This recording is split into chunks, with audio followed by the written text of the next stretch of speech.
ওনাদের কথা ফ্লপ জ্যোতিষী, ফ্লপ অ্যাস্ট্রোলজার।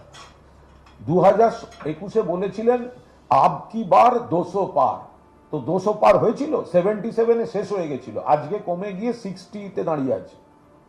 তো যারা বারবার কথা বলে মেলাতে পারে না, এই হেমন্ত বিশ্ব শর্মা 24-এও তো বলেছেন বাংলায় ওদের লোকসভা সিট বাড়বে, তো বিজেপির লোকসভা সিট কমেছে। তো ফ্লপ জ্যোতিষীরা প্রেডিকশন করবে, আপনারা তাদের জিজ্ঞেস করুন কেন মেলে না, আমরা কেন উত্তর দিতে যাব? ওরা যা বলে মেলে না, আমরা যা বলি মেলে। আমরা বলেছিলাম জিতবো, জিতবো। 21-এ বলেছি জিতবো, জিতবো। 24-এ বলেছি আমাদের লোকসভা সিট বাড়বে, বেড়েছে।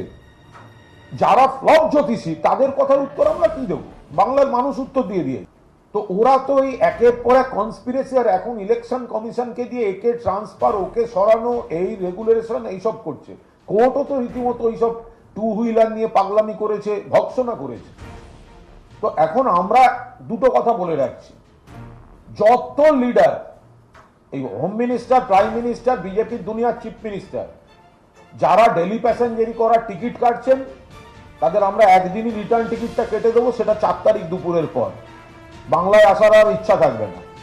আর এই যে জ্ঞানেশ কুমার যে ট্রান্সফার করছে, 4 তারিখে ফলটা বেরো, জ্ঞানেশ কুমার শুদ্ধ গোটা ইলেকশন কমিশনকে জনগণের দরবার থেকে কি করে ট্রান্সফার করতে হয়, ভোটের রেজাল্টে বাংলা এবার বুঝিয়ে দেবে।